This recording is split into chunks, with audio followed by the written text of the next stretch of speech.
Hello and welcome to the DVD Graveyard. Well, it is August. It's mid-August, and not only is August my least favorite month out of the year where I live, but, you know, mid-August is like the worst time to live where I live, okay? In Texas, it's hot, it's miserable, it's dry, it's dusty, it's gross. You know, you don't want to go outside. Even being inside with the AC full blast, it's still hot. So, I mean, really kind of the only thing that there is really to do is to stay in the house, watch some movies. And some of the movies that always kind of come to mind around this time of year, and I don't know if the heat kind of plays into that because it kind of drives me crazy and moves me more towards like some kind of depraved type shit. I don't know. So a series of movies that I always think of are going to be August Underground, Mortem, and last but not least, August Underground Penance. Now, I'm sure a lot of people have heard about these movies, and I can hear people's opinions now. Like, these movies are garbage, they're trash, they're torture porn, you know, whatever you want to call it. And I'll get into some of that here in just a little bit, because I was going to do a full-on review of these movies, but to be honest with you, I thought that this would just be a better way to kind of showcase these and talk about them, you know, kind of just all at once, rather than break them down, because there's really not a lot going on in these movies. And like I said, I will talk, you know, kind of briefly on what is going on in this, but I find these movies to be, you know, again, they get a lot of bad, you know, really bad reputation, but I find these movies to actually be pretty genius in a way. Now, and I will talk about that in just a minute. But first, I kind of want to give like a little kind of backstory on how I kind of came across these movies. So, you know, way back when, like, I don't know, I was probably early high school, late middle school, early high school. I'd gone down this rabbit hole. Now, of course, I've grown up watching horror films. My whole life, I've been around horror films. I saw the film, you know, Cannibal Holocaust at a very young age. I saw that movie when I was probably in 6th or 7th grade, and that's not really a brag. That's just kind of giving you an idea of my exposure to horror films. I'd seen a lot of really extreme stuff, a lot of very violent stuff, and it kind of put me on this, like, almost journey, I guess you could say, to like discover just the most awful and violent and depraved things I've seen. Like, me and a buddy kind of went through this same thing at the same time, and we were always texting back and forth like, have you heard of this movie before? Or have you heard of this movie? We need to see these. We need to check this out. Blah, blah, blah. And one that always came up on lists was specifically August Underground Mortem, which I will talk more about that one specifically as I kind of go on. But this one always popped up on lists of the most disturbing films of all time. Now, of course, this was before streaming was really a thing. That, you know, movies were kind of hard to get a hold of, you know, online. And I remember I had to go on like some sketchy ass website on my phone and watch this video of Mortem in horrible quality, because the movies are already not the best quality, but it was terrible, absolutely terrible quality, and it had to buffer and load like every 5 to 10 minutes because I lived out in the country and we didn't have high-speed internet, and it was a big thing. But I was shocked and just taken aback when I finally saw this movie, and it was one of those things. Again, I was texting my buddy and I'm like, holy shit, you've got to see this movie. You know, where can I get this? Where can I buy it? I looked everywhere to kind of get my hands on it, and it was nowhere to be found. I mean, the only DVD copies I could find were like super expensive, and this, again, before I had a job and everything else. It was before these really nice unearthed Blu-rays released, which I think these came out like 2 or 3 years ago, something like that, give or take. And I definitely pre-ordered these like as soon as they dropped. But that's just kind of my exposure to August Underground as a series, because shortly after that, I came across August Underground, the first film, and watched that one.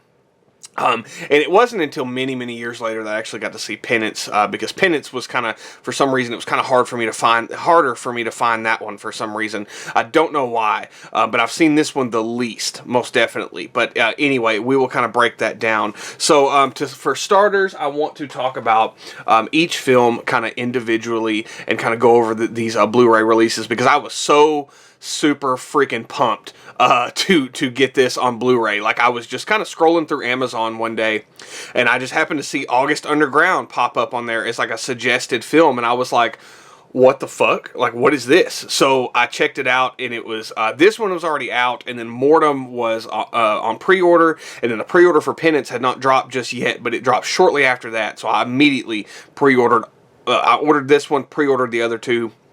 I had to have them.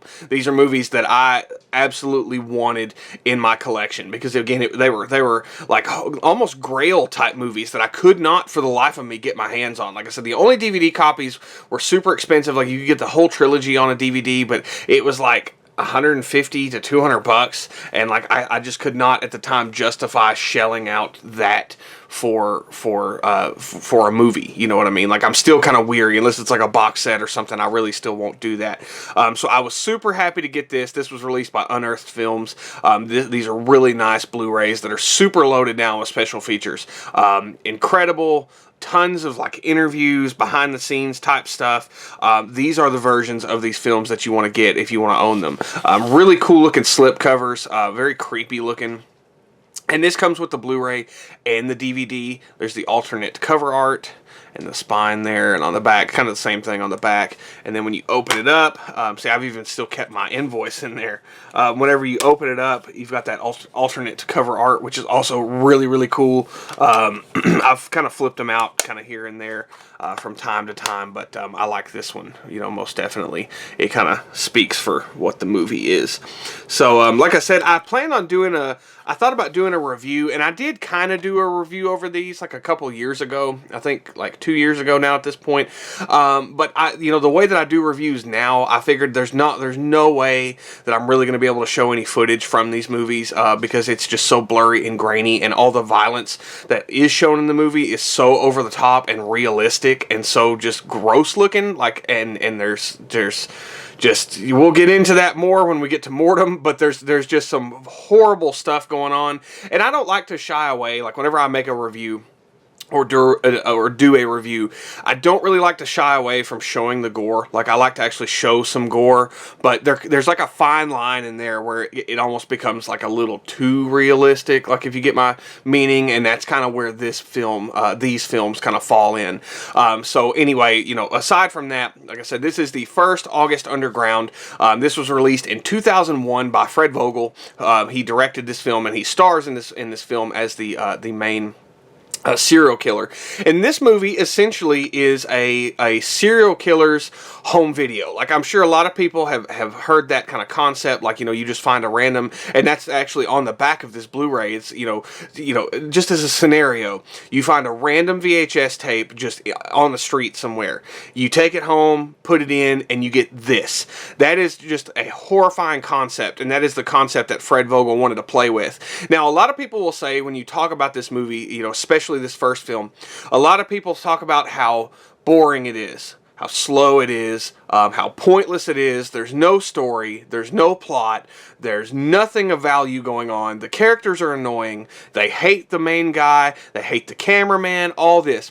And all of these are very valid points. I do completely understand where you're coming from, but I think that is the genius of this film, because when Fred Vogel made this movie, so again, flashback to 2001 when this movie came out, horror was such almost like a laughing stock at this point. Like, of course, this was post Scream, where Scream kind of came out and started calling out all of the kind of horror cliches. Like, and that's what horror was. It was cliche. Like, you weren't in the 70s anymore or the 80s. You know, this was right out of the 90s, and horror had just taken a very, you know, different direction. You know, so and it wasn't, you know, it was, all of it was a movie. You know, whereas, like, again, to flashback to say 1970s, you know, that era where somebody saw something like Texas Chainsaw Massacre, that seemed real. You know, so you didn't really have that that realism to films anymore.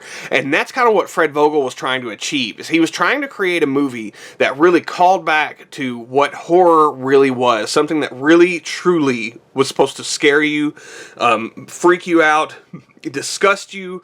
He wanted you to hate the main characters. I mean, you know, the horror had become so romanticized. And I think even Fred Vogel has said this in an interview. Horror and serial killers have become so romanticized where people just think they're cool, and they're writing, people are writing letters to these serial killers, things like that. So he wanted to get down to what a serial killer truly kind of would be, and show kind of that dark side to them and not that romanticized side, if that makes any sense. And that's what we got in August Underground. That's where I think his mind was when coming up with this film. So now Fred Vogel, what's really interesting is he plays a really good shitty person in this movie. He plays a really good serial killer because he's just a very normal guy, but very unnerving. Like the way that the kills are carried out in this movie, it feels so real. The effects are done very well, and it kind of helps because the film is shot in this really grainy VHS style, which hides a lot of the effects. So I think that really kind of plays into, like, I think if it was crystal clear, it would not work near as well. It adds to that dirty, nasty grittiness of what's going on in the movie. It's not just, what's on screen that's horrifying. It's the whole picture that really kind of makes this thing so disturbing. But what it really kind of puts me in the mind of is, like, whenever you go back, for example, in the early days of the internet, you had things like bestgore.com and rotten.com, stuff like that. That video, the Three Guys One Hammer video, if anybody remembers that, about I say it wrong every time. I'm not even going to say it. The Dnipro Maniacs is the shortened version of it. The Three Guys One Hammer video. If anybody knows what I'm talking about and you've seen that, it's disturbing. I would not look into it if you have not seen it. But back in the day, I don't even know if you can still find it, but back in the day, that was a big deal, and that was going around, and I'd seen that. And that's really what this movie kind of puts me in the mind of, because it really helps to sell the realism factor in this movie, is because of just how nonchalant Fred Vogel is acting as a serial killer. Like, he's not a Michael Myers, he's not a Jason Voorhees, he's not a Freddy Krueger, anything like that. He is a real guy, and again, that's what plays into the horror in this movie, is just how, again, just kind of real he feels, and how real the events in this movie are going on. And again, that kind of plays into how people say this film is kind of boring, because there is a lot of times in this movie where there's just really not a lot going on. Like, I'm not gonna lie, the last probably 10-15 minutes of this movie, where they're having like a party with these two girls and they're just kind of screwing around in the house and stuff, that really starts to bore me and really kind of make me yawn, to be honest with you,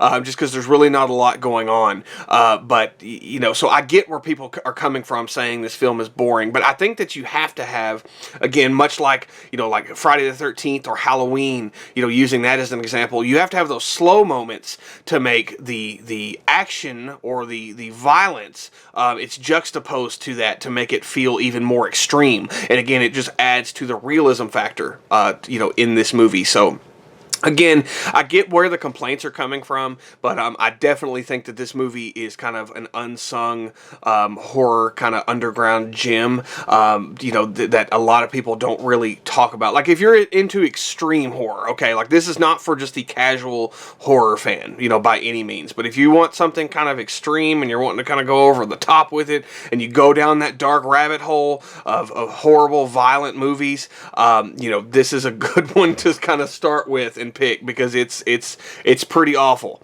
So like I said, that came out in 2001. So in 2003, on an even smaller budget, we would get August Underground Mortem.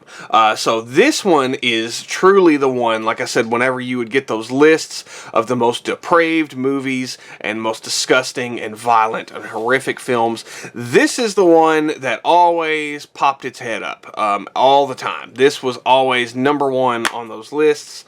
I'll show you the inside slipcase there. Super cool. Love the artwork that they did for this one. This one is also really cool. Has a lot of special features. Once again, these Blu-rays were great. I'm really glad Unearthed Films did these. And another thing, like I was saying, is these films were so hard to come by, and it was just so weird to see these posted on fucking Amazon, of all places. Like, when I saw August Underground Mortem on Amazon, I was like, what in the what the hell? Like, it truly tripped me out. Because, again, some of the shit that happens in this movie is wild. So, it's basically, once again, the first film. It is the day in the life or a serial killer's home videos, basically. There's more killers in this movie. There's 3 in this film, and it's again just a day in the life kind of video. Like, they literally just turn on the camera and they're filming. This movie, everything that this film does right here, and all the boring stuff that this film did, this one cranks this movie up to like 12. Like, I mean, it goes all out. This movie is so disturbing. Like, and it's so overstimulating. Like, this is a sensory overload. It's like, from the opening scene in this movie, and I'll say that right now, in this movie, the 2 hardest parts for me to watch in this movie, or keep my focus on the screen, is the first like 10 minutes and the final like 15 to 20 minutes. Everything that's going on the cover right here, this whole scene, like, you'll know what I'm talking about if you've seen the movie.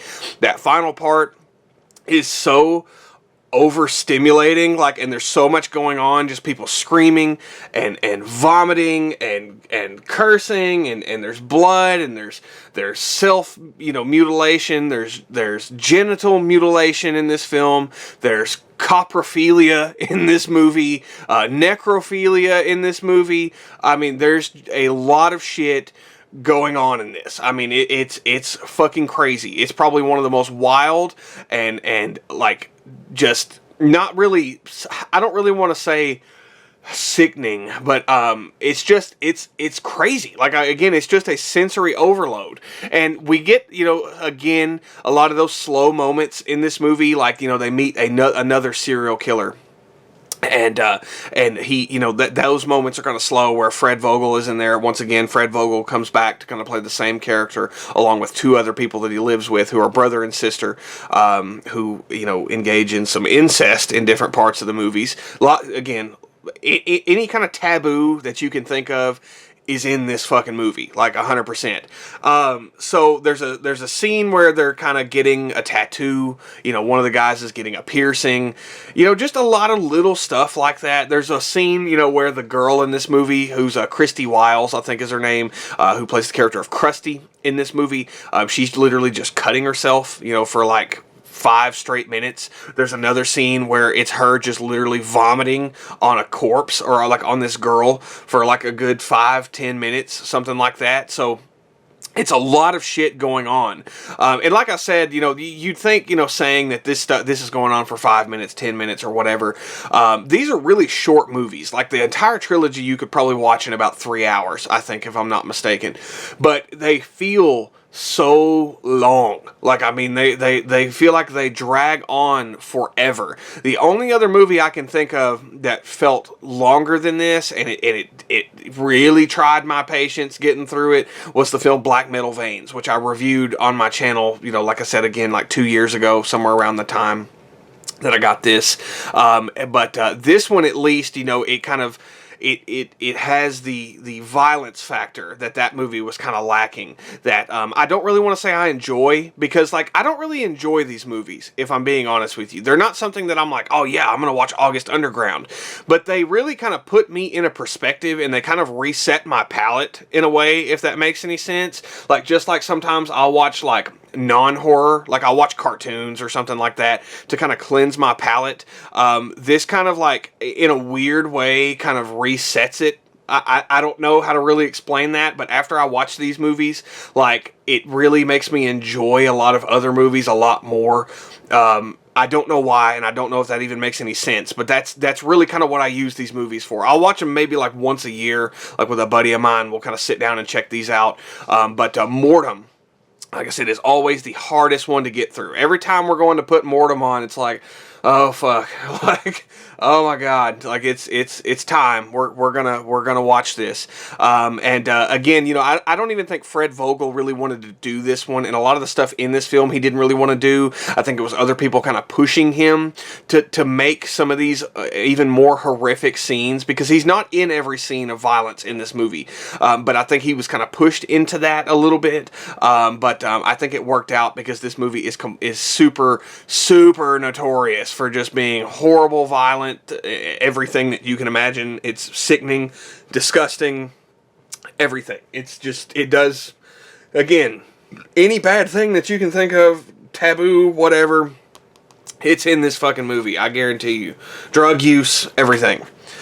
And third and final, we get August Underground Penance. So let me scoot these over, actually, so we can get this one in frame.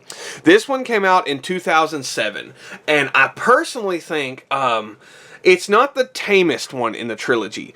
Coming off of, I think, to me, this one feels the tamest, I guess, from what I remember. I've seen this one the least. I don't really remember much about it, because once you finish this one, you're like, if you're doing a marathon, you finish Mortem and you're like, fuck, there's still one more.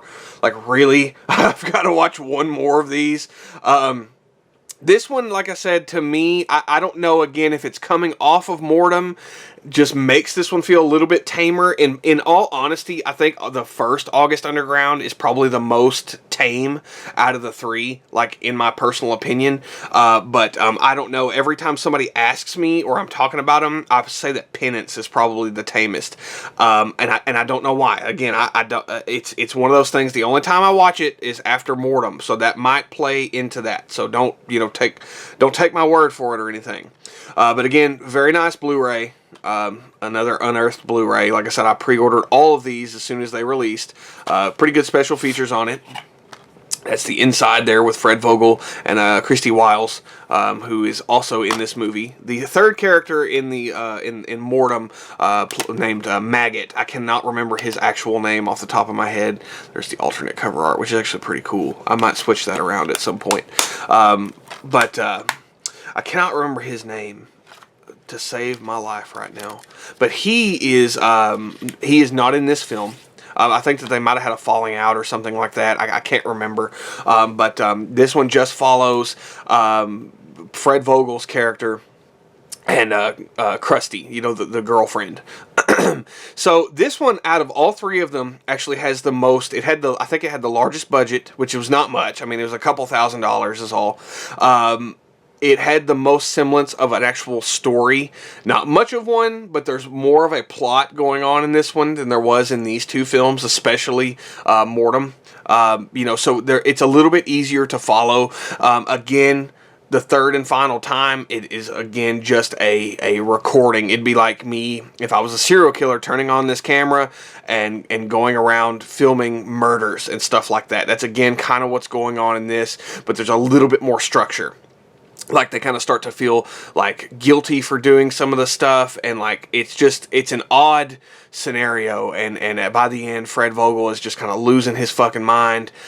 This one is very violent. Again, when I say that this one is tame by any means, it is still extremely violent. It's still extremely gory, and it's very unsettling. Not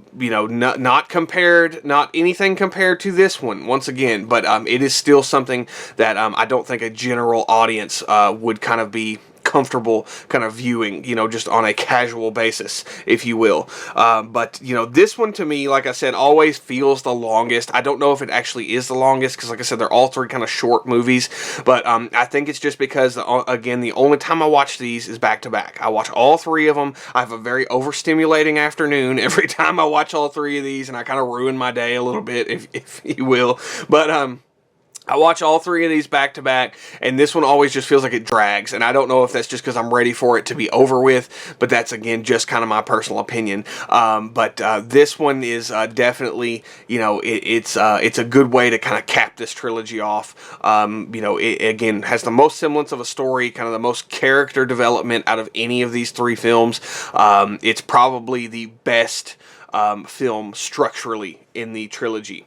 So anyway, like I said, didn't have much to say about that one. So I'm sorry if that is your favorite or anything. I actually don't really have a favorite because again, I do not really enjoy these movies. But I respect them for what they do because again, these movies are horror in the true sense of the word.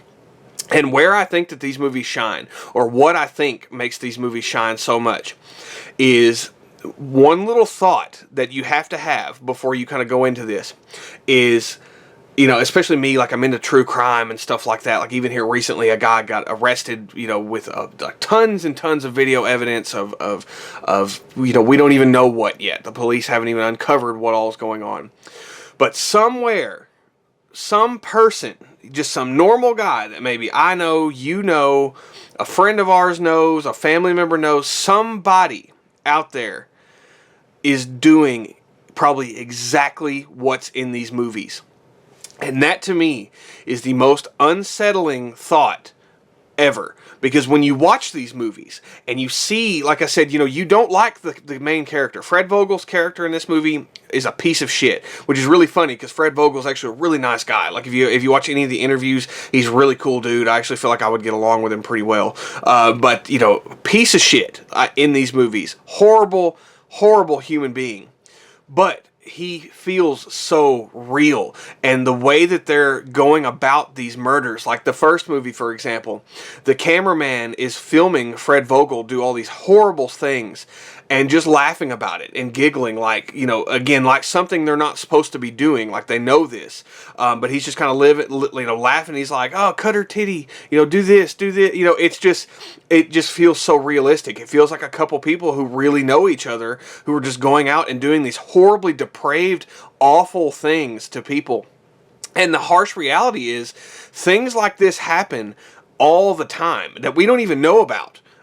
So that's really, again, where these movies shine. Like, I honestly think that you could show somebody, like if they knew nothing about it, and I'm not recommending doing this by any means, but I think that you could take these movies and show someone who knows nothing about them, knows nothing about anything about this. If you had it like on a blank VHS tape, put it in a VCR and showed them, I think that this would pass for a genuine snuff film. I think that they would probably be like, what the hell do you have? You need to get rid of this. This is I think it could pass as realistic.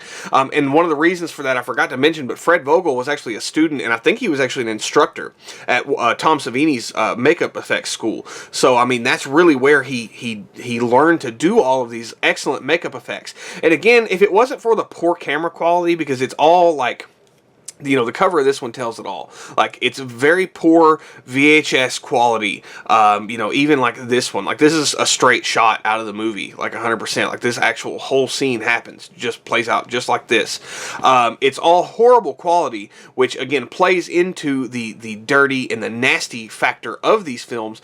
But I really think that that's what helps sell the effects, because they're not playing on screen for you to see, so they can kind of get away with some certain things that you wouldn't really that may not have worked. If it was a crystal clear video quality, it kind of hides it just enough, but you get the idea of what's going on and how disgusting it is, and that's really what sells the whole thing. So again, I find these movies, do I enjoy these movies? No. Do I find these movies to be absolute genius and kind of hidden sort of underground masterpieces, to like a staple to what horror actually is and what horror kind of taps into? Yes, 100%, because these movies genuinely, and I've watched a lot of horror films, okay? I've watched nasty shit, I've watched, all kinds of shit. These movies to this day, genuinely disturb me, and I genuinely do not like watching them. And I know that a lot of people are going to be like, well, what about Serbian film? Serbian film's a little bit different. I have seen Serbian film, and I will probably never watch that movie again, because that movie, it repulsed me in a different way that these movies disturb me. Because again, these movies put me in the mindset of something like this that's going on in these movies could literally be happening right now, like in my neighbor's house. I mean, that could be happening. You just don't know. And it really shows you the dark side of reality and how real things like, like how shit like this can really happen. It takes away from the like the Friday the 13th. You watch a slasher movie like that. That's what horror and slasher films and serial killers had become up to that point. And this brought it back to reality. This is what really nailed it in. And I actually think that these movies are kind of seeing a little bit more of a resurgence in the recent years, because again, a lot of films nowadays are extremely violent. Like, I mean, you can go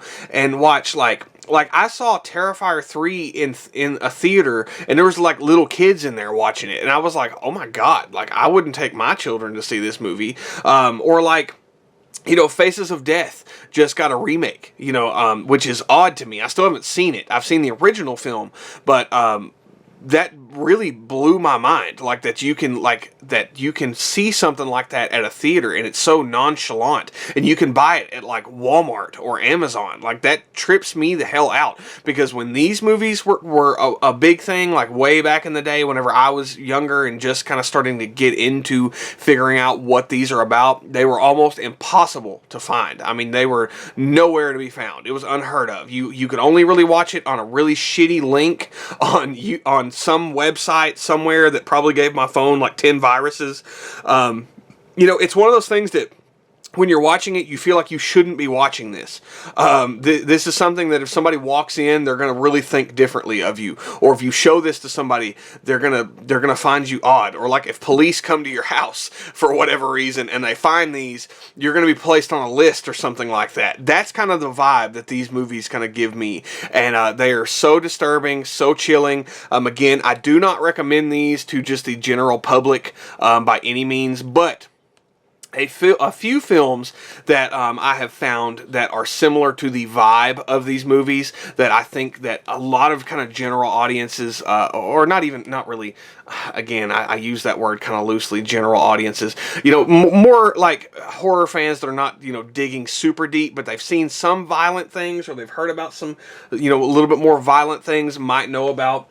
So, one of the films that I think, is kind of comparable to this series of films is probably Cannibal Holocaust, especially the found footage segments in this movie.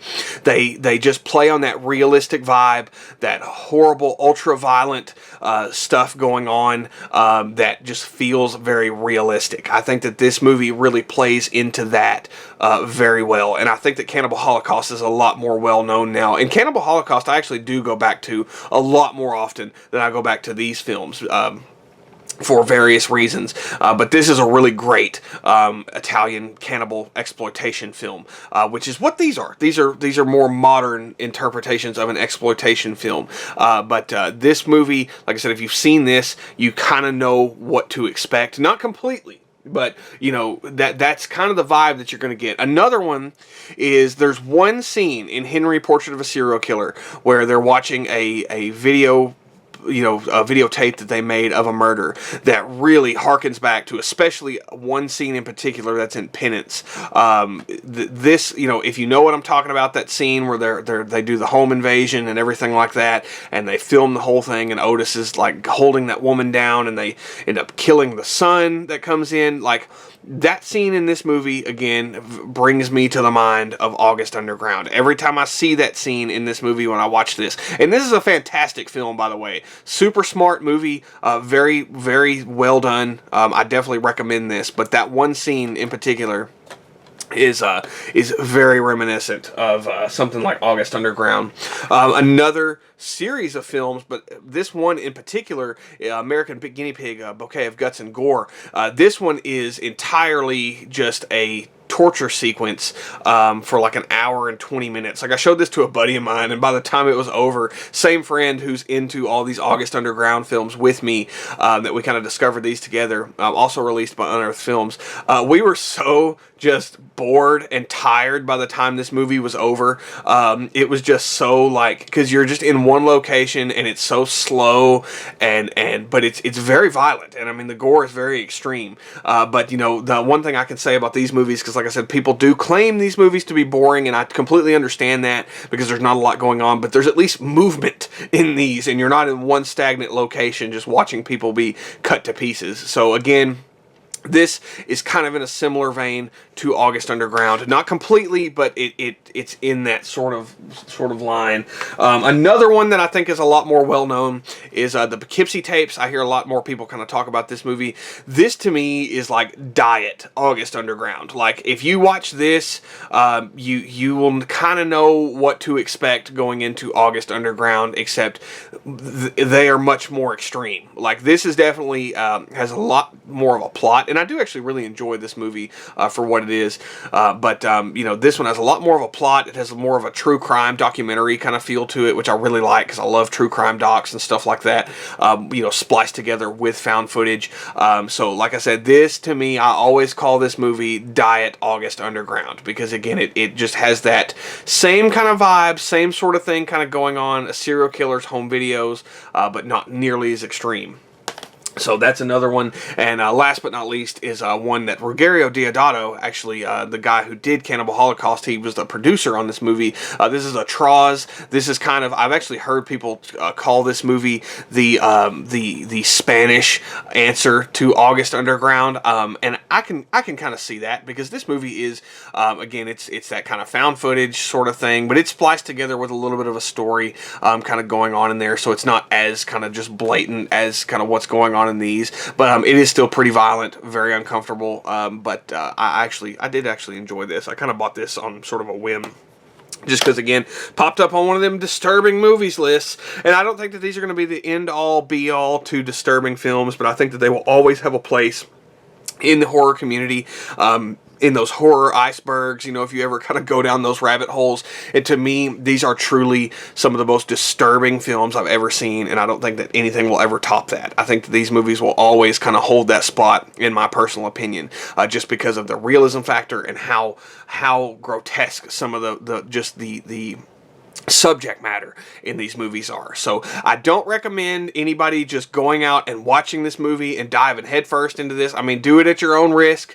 If it's something that you are interested in and you want that kind of suggestion, I mainly just wanted to show some appreciation for these movies, for what they actually did for horror films and how far they've come, and show, and Fred Vogel did such an excellent job at really kind of creating something fresh and new, in that era of film. So, no matter what you say about these movies, they're boring, they're stupid, whatever, anything like that, again, you're not really going to change my mind. They're here, and they're here to stay, and they have a home in the graveyard for sure. So if you get the chance, like I said, this is probably the best way to see them. They look great on these Blu-rays from Unearthed Films. As far as streaming them goes, I have no idea where to stream them. I couldn't even tell you right now, to tell you the truth. So if that's kind of your only option, then check that out at your own risk. But anyway, that's all for me. I hope you guys enjoyed this video. I've been looking forward to talking about these for a while.